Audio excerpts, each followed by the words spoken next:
তো hello WhatsApp, কেমন আছো? আশা করি অনেক ভালো আছো। তো আজকের ভিডিওতে তোমাদেরকে দেখাবো গাইস, আমাদের গেমের মধ্যে তো অনেকগুলা সেটিং আছে, আর এই সেটিং এর মধ্যে কিন্তু আমাদের অটো হেডশট নামে একটা সেটিং আছে, যে সেটিং সম্পর্কে কিন্তু অনেকে জানে না। আজকের ভিডিওতে তোমাদেরকে সেই সেটিং সম্পর্কে বলবো, আর যে সেটিংটা অন করলে তোমাদের কিন্তু অটো হেডশট লাগবে। এখন কথা হচ্ছে সেই অটো হেডশট সেটিংটা কোথায় আছে, আর ওই সেটিংটা আসলে কাজ করে কিনা, অথবা তোমরা কিভাবে সঠিক নিয়মে সেটিং করলে তোমাদের অটো হেডশট লাগবে, সেইটা তোমাদের কিন্তু ফুল ডিটেলস এই ভিডিওতে দেখিয়ে দিব। এজন্য অবশ্যই তোমাদের সম্পূর্ণ ভিডিওটা দেখতে হবে। তো চলো বেশি কথা না বলে শুরু করি আজকের ভিডিও। সো গাইস, তোমাদেরকে প্রথমে কিছু বিষয় বলে রাখি। গেমের মধ্যে ভালো খেলার জন্য অথবা হেডশট মারার জন্য আমাদের কিন্তু কিছু বেসিক জিনিস লক্ষ্য রাখতে হয়। যেমন ভালো খেলার জন্য অথবা হেডশট মারার জন্য সঠিকভাবে কিন্তু আমাদের ক্যারেক্টার স্কিল গুলো কম্বিনেশন করতে হয়। তাছাড়া আমাদের গেমের মধ্যে যে বাকি সেটিং গুলো আছে সেই সেটিং গুলোও কিন্তু সঠিকভাবে করতে হয়, তাহলেই কিন্তু আমরা গেমের মধ্যে অনেক ভালো খেলতে পারি এবং তার সাথে কিন্তু আমরা অটো হেডশট মারতে পারি। আর এগুলোর পাশাপাশি কিন্তু নিজের একটা দক্ষতার তো প্রয়োজন আছে।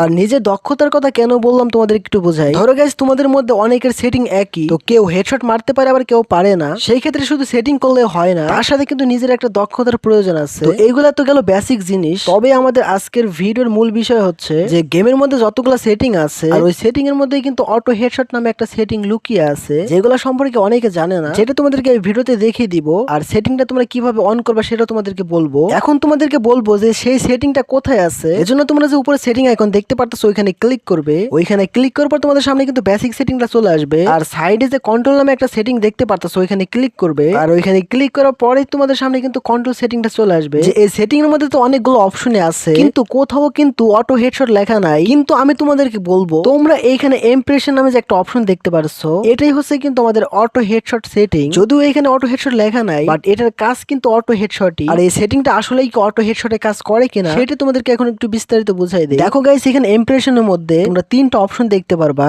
একটা হচ্ছে ডিফল্ট, একটা হচ্ছে প্রেস অন স্কোপ, আর একটা হচ্ছে ফুল কন্ট্রোল। গাইস, এখান থেকে আমরা চলে আসলাম ট্রেনিং গ্রাউন্ডে, আর এইখান থেকে তোমাদেরকে বিস্তারিত বুঝাই দেই। তো যদি তোমরা ফুল কন্ট্রোলে রেখে খেলো, সেই ক্ষেত্রে তোমরা যতই গুলি করো না কেন, এনিমিকে হেডশট মারা তো দূরের কথা, বডি শটই মারতে পারবা না। আর এই ফুল কন্ট্রোলে খেলা কিন্তু খুবই কঠিন। মানে হচ্ছে যখন তোমরা ফুল কন্ট্রোলে খেলবা, এনিমির মাথায় মারলে মাথায় লাগবে, বডিতে মারলে বডিতে লাগবে, আর পায়ে মারলে কিন্তু পায়ে লাগবে। তোমাদের কিন্তু অটোমেটিক হেডশট লাগবে না। আর এই ফুল কন্ট্রোলে খেলা আসলেই খুব কঠিন। আর তারপরে এখানে যে প্রেস অন স্কোপ যে অপশনটা আছে, এখানে রেখে খেললে কি হবে, আমাদের গেমের মধ্যে যে গানগুলাতে স্কোপ আছে, যখন তোমরা জুম ইন জুম আউট করে এনিমিকে মারো, তখনই আমাদের এই অপশনটা কিন্তু কাজ করে। মানে এই সেটিং এ খেললে যখন এনিমিকে জুম ইন জুম আউট করে স্কোপ এলা গান দিয়ে মারবে, তখন তোমাদের কিন্তু হেডশট লাগার চান্সটা অনেকটাই বেড়ে যাবে। এখন কথা হচ্ছে আমরা গেমের মধ্যে স্কোপ এলা গানটা কিন্তু খুব কমই ব্যবহার করে থাকি, আর আমরা কিন্তু সবসময় শর্ট লেন্সে থেকে খেলতে পছন্দ করি। আর এই সেটিংটা কিন্তু শুধু স্কোপ অন করলেই কাজ করবে, তাছাড়া কিন্তু এমনি কাজ করার সম্ভাবনা খুবই কম। আর এখানে যে ডিফল্ট নামে যে অপশন দেখতে পারছো, এটাই হচ্ছে কিন্তু আমাদের অটো হেডশট সেটিং। সেটা কিভাবে তোমাদেরকে একটু বলি। যখন তোমরা ডিফল্টে রেখে খেলবা,